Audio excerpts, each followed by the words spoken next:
What's going on, guys? Mango here, and with the advent of the priority pass system, I was asked by one of my viewers to make a quick guide on tanks for people that end up on that role while chasing those sweet flex bucks, but don't necessarily have the experience or the know-how to perform well when they end up in the tank slot. Tanks are probably the most misunderstood and misplayed role in the game, and it can be hard to figure out where you should be, what you should be doing, and why you should be doing it. This guide seeks to clear things up by first offering tips on the tank role in general, and then by quickly going over each tank hero individually to discuss how they should be played. I'll put a link to each section in the description in case you want to skip ahead. With that out of the way, let's get started.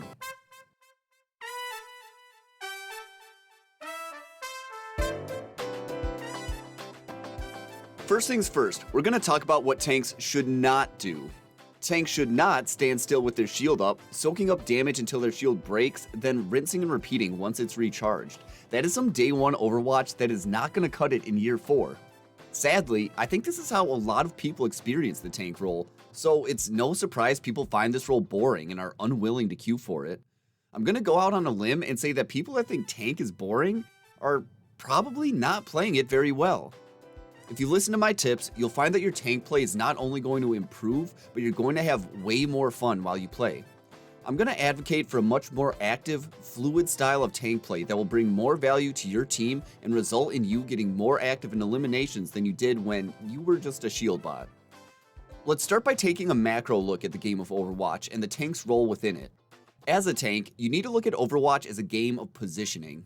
One of the most common phrases you'll hear if you watch other tank guides is that the tank's #1 priority is to create space for their team, and this is 100% accurate. Let's break down what taking space means, as it's kind of a vague term. Taking space means being the tip of the spear in your attack, pushing into the enemy team first to create more room for your team behind you. This will allow damage dealers to get better angles to attack from and open up flank routes for them to take, while also giving your healers more room to maneuver and hide. You do this by trading your higher health pool, shielding, and abilities for space. Let's think about it this way. Imagine Mercy and Zenyatta trying to squeeze through the first choke point on Hanamura while the rest of the team is behind them. They don't last very long, do they? Now picture Reinhardt and Zarya trying to do the same thing, with nearly 1,000 combined health and 2,000 in combined shielding. They're going to last a little longer in this scenario, right? That's why it's their job to take this space past the choke point. While this is a very basic example, this is the fundamental principle that should guide your tank gameplay. You should trade your health, shield, and abilities to gain space and positioning on the battlefield. However, to do this effectively, you need to be a threat to the enemy team so they respect you when you push into their space. You don't want to blindly walk into the enemy team with your shield up, only for it to get destroyed and leave you meekly retreating with your tail in between your legs. You need to make sure you're dealing damage and forcing the enemy team to back up and use their abilities defensively so they have less ways to deal with you as you continue to encroach on their space. This plays out in an intricate balance where you'll be dealing damage while leveraging your large health pool and shield resources to sustain any damage they throw back at you.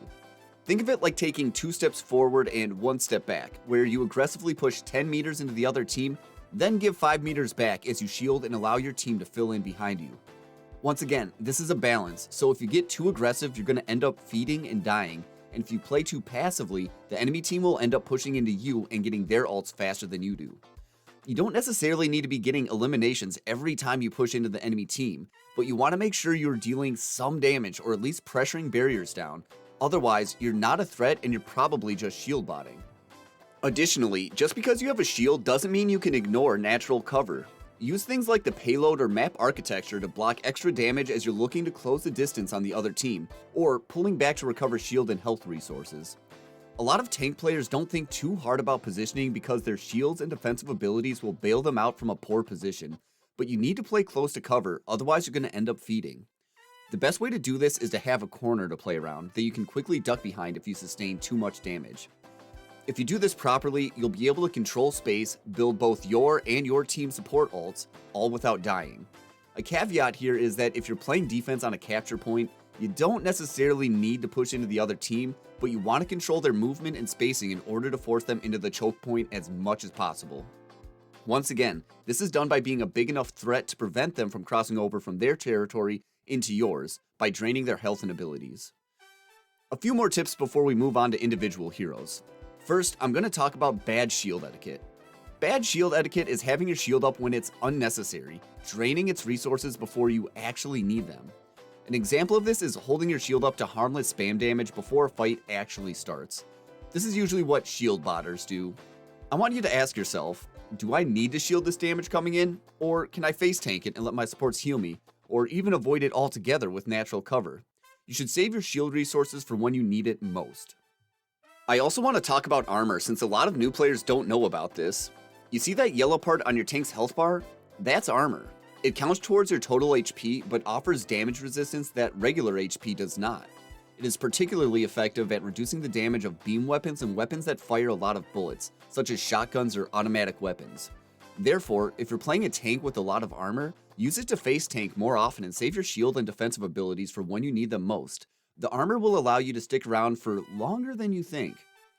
Okay, I'm going to move on to briefly talking about each tank individually.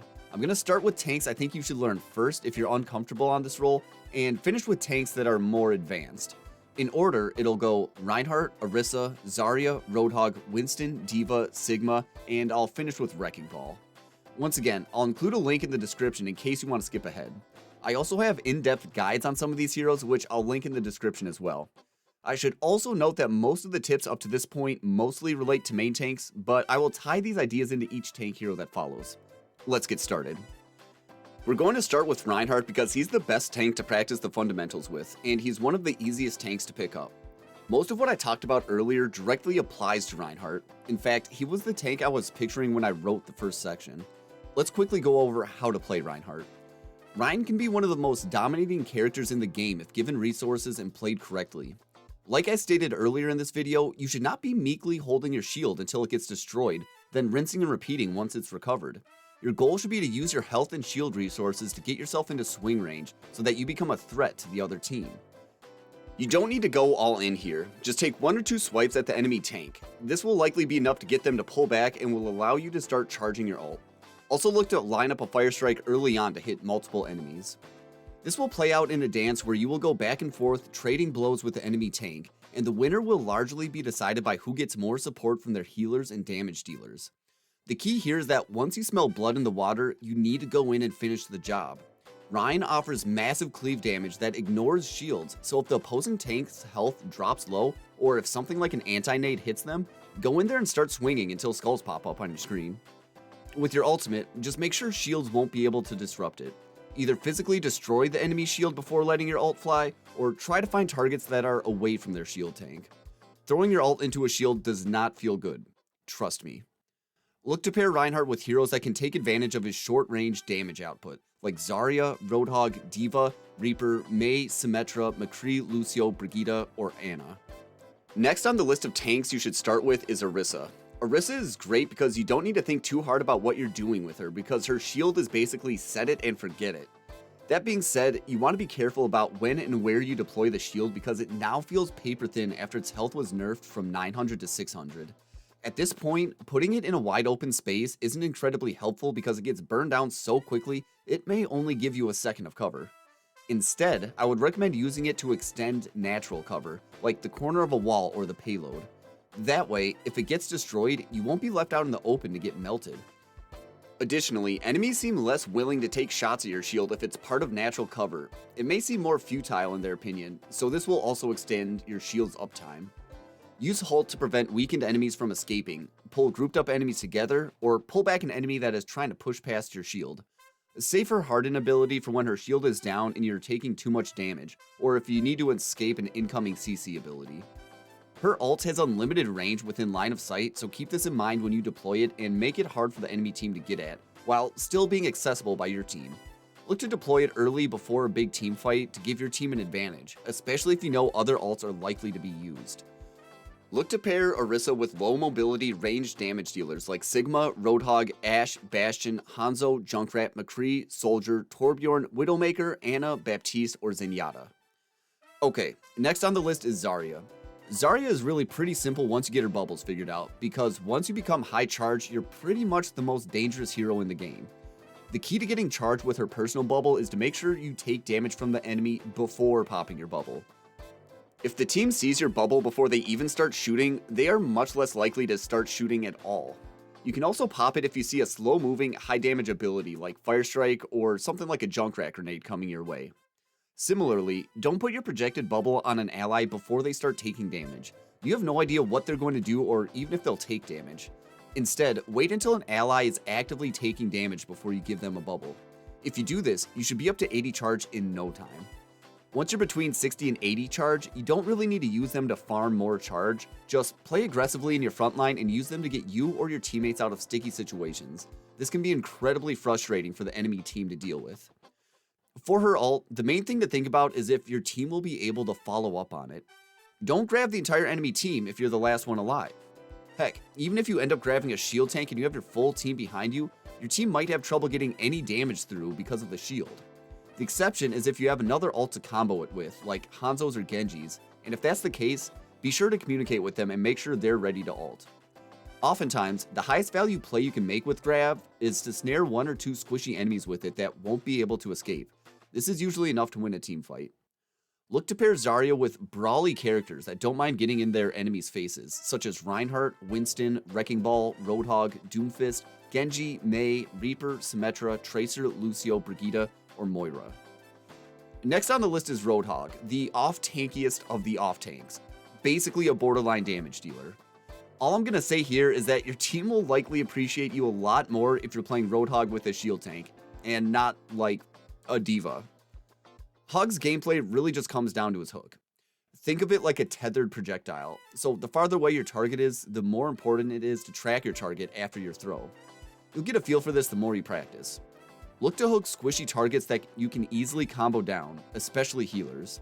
His max damage combo goes like this: shoot, hook, primary fire, melee. A lot of times you can confirm the kill with just the hook shot melee combo, but adding the first shot in makes it a lot more consistent and is especially important for higher health targets. Hooks are also great for pulling enemies out of their ultimates, like Sigma, McCree, Pharah, Reaper, or Moira. For Take a Breather, the only thing I really have to say is don't use it unless death is imminent or you don't have a healer nearby to heal you, because you're robbing them of their ult charge and also putting an ability on cooldown that could potentially save your life. Whole Hog is great to use in confined spaces where you're able to pin enemies into corners for maximum damage output. Otherwise, you can use it to keep dangerous enemies away from your team, like an ulting Genji, or even to keep an enemy off the objective for just a little bit longer. I usually only pick Hog based on what the other team is playing. In that sense, I like to think of Hog as a good counter-pick hero. I'll break out the Hogman if the enemy has multiple speedy heroes that require extra crowd control from my team, like Wreckingball, Winston, D.Va, Doomfist, Tracer, Sombra, or Lucio. Otherwise, you can combine him with other brawly characters like Reinhardt, Reaper, or Brigitte, or in a team comp that looks to stack crowd control abilities like Sigma, Orisa, Mei, McCree, Doomfist, Ana, or Brigitte. Next on our list is everyone's favorite ape, Winston. Winston requires good game knowledge and awareness to play well, as it's really easy to feed with him if you don't know what you're doing. Winston's gun can also feel like a tickle machine if not utilized properly, but I'm going to walk you through how to get the most value out of him. The one major thing you're going to want to avoid with Winston is jumping directly into the center of the enemy team. If you do this, you'll find that you usually die before your jump even comes off cooldown. The proper way to utilize jump is to find a squishy target that is separated from the enemy team, then jump on them and make it a 1v1. Remember, landing on someone can deal up to 50 damage and can make it much easier to finish a kill. Also remember to dance in and out of your shield as you do this to try to avoid taking extra damage. Another way to play Winston is to get into a position that allows you to drop onto the enemy team without using your jump pack, and then use the jump pack as an escape whenever you begin taking too much pressure. While Winston's Tesla cannon may seem weak, you start putting out major damage numbers if you're able to attack grouped up enemies due to the cleave damage. So, if you're able to deal a lot of cleave damage while saving your jump pack to avoid feeding, you can easily find yourself out-damaging the rest of your team. Winston has one of the best stall ults in the game due to the massive amount of health and mobility it generates, but you can also use it to finish off a kill you would have been too low health to finish off before. Trapping enemies in the corner while batting and jumping on them is the best way to maximize damage and eliminate full health enemies while ulting. Winston pairs really well with just about every other tank in the game. While classically considered a dive hero that is paired with D.Va or Wreckingball, the level of coordination it takes to pull off dive really only exists in the highest ranks of the competitive ladder. That being said, you can combine Winston with agile flankers like Tracer, Genji, Sombra, and Echo, who have the mobility to skirt in and finish off any backline heroes Winston has harassed. Throw in a Discord Orb from Zenyatta and your squad will be ready to feast. Don't be scared to pair Winston with a traditional main tank like Rein, Orisa, or Sigma, as Winston's mobility and shield can virtually shut down any high ground or off angles the enemy DPS tries to take. Okay, still hanging with me? Cool. Let's talk about D.Va next, since she has a very similar playstyle to Winston.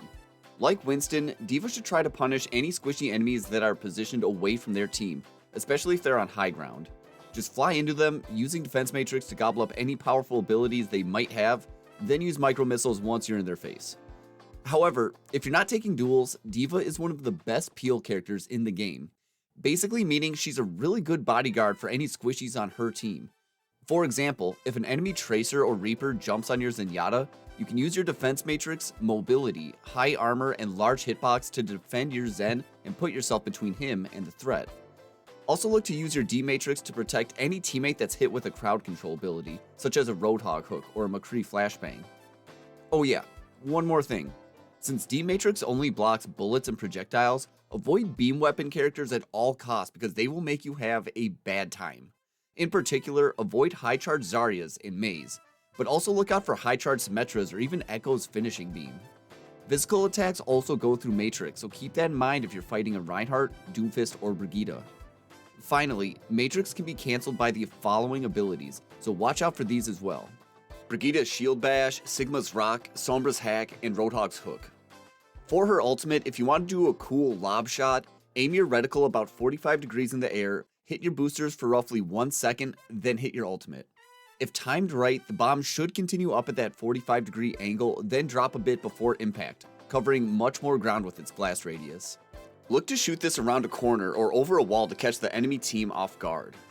You can look to combine D.Va with just about any hero you combine Winston with, since they have such similar playstyles. Okay, who do we have next? Sigma? Okay.